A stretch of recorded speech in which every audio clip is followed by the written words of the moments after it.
Bienvenue chers amis téléspectateurs, amis de Lisolo Yakati. Merci de vous savoir si nombreux au devant de vos postes de télévision pour suivre votre émission Lisolo Yakati.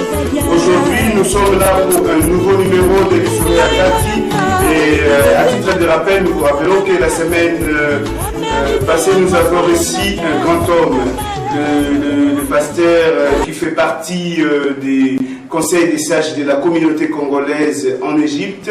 Nous avons bien évolué avec les détails explicatifs sur ce qui concerne le fonctionnement du comité exécutif du conseil des sages, bref, de la communauté congolaise en Égypte. Aujourd'hui, nous sommes là, nous allons parler de plusieurs chantiers.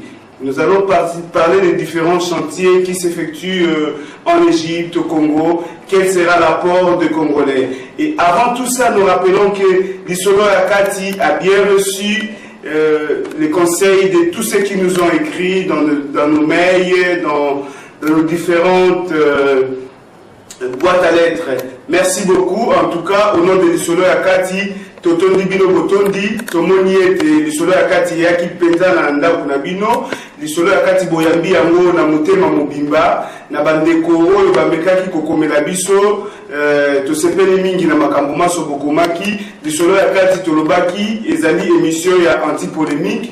Merci beaucoup. Ba oyo ba komaki na moi vraiment rigueur mingi toyebi ete ezalaka bongo. Et puis Lisolo Yakati ezali toujours bienvenu pour Nabino et koyapa Nabino ezali toujours pour Nabino. Alors bandeko nyonso oyo basengeli kokomaka na Lisolo Yakati tope alingi koleka na plateau ya Lisolo Yakati tozali wana email na biso ezali ko défiler na ba écran na tina wana toko zonga lisusu vraiment na studio pour bakoka régie pour bakoka kolekisela biso ba élément oyo ezalaki enregistré na bandeko ba pesaki ba impression nango par rapport à Lisolo Yakati, par rapport ya thème oyo ezalaki débattu la fois passée. Mais à titre de rappel, pour votre information, tu annonces qui est l'élo, tu as bandeko ya comité exécutif pour expliquer par rapport à point de vie bon, par rapport à ma propos monsieur Ghislain Lou qui est invité la biso membre du conseil des sages et la communauté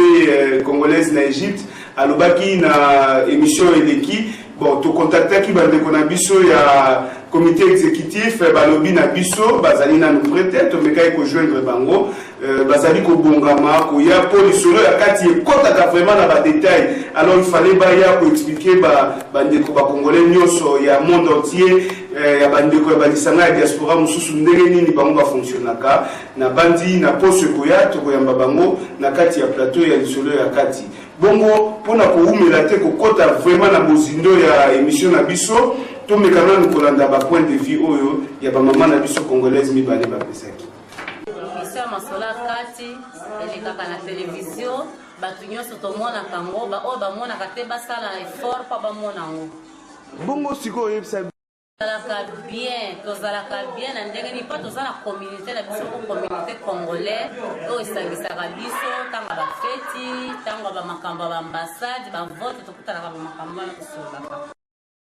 Ngai Mama Celestine nazala kati Égypte awa lokola nini ya ba congolais tozala émission ya ba congolais déjà toza pe na communauté nga Mama Celestine na fabriquer pe loko nanga moko boye restaurant ya ba congolais lia otonda kombo lango lia otonda soko kokite kwa na restaurant Mama Celestine te biloko makasi nyonso eza na kati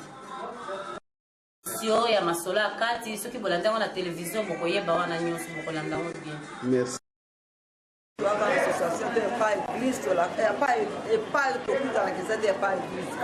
Communauté Zalakate, communauté Zalakamende, Tokendegete, Zalikona, Communauté, ceux qui m'ont invité, qui sont au Kenya.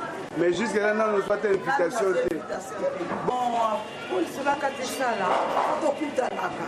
On t'occupe d'Alaka, on va demander à cela 4 les années.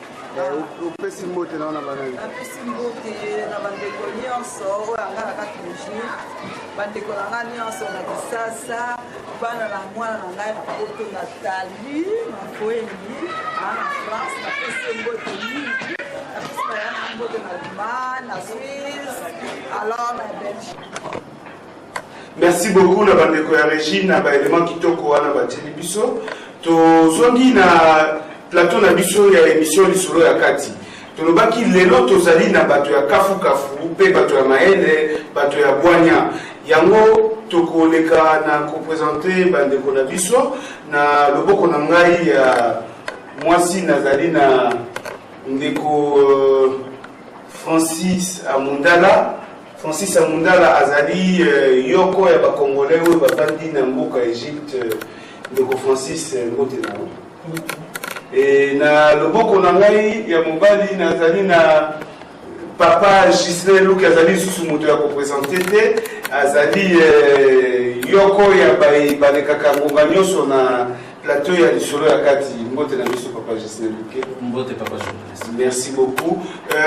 Na kati ya émission na biso ya lelo tolobaki tokoloba bongo makambo etali bachantier ezali ebele bachantier ezali lolenge kani bachantier ezali ebele kasi tokotala lelo ka ya bachantier oyo ezali kosalema na bandeko na biso ya mboka oyo tovandi Egypte apport na biso bacongolais par rapport ya 5 chantier ya mboka ezali nini apport na biso bacongolais nyonso ya diaspora par rapport ya accomplissement pe achèvement ya 5 chantier ya mboka ezali nini toleki tosalaki bareportage bandeko na biso ya lisolo ya kati barealizaki biso documentaire moko ya kitoko oyo tokomeka kolanda avant ke tokota vraiment na bozindo na bainvité na biso tokoka kolobela bongo oyo etali bachantier oyo etali évolution ya mboka esengeli na biso komemaka nini na mboka po ete totonga mboka na biso ekende liboso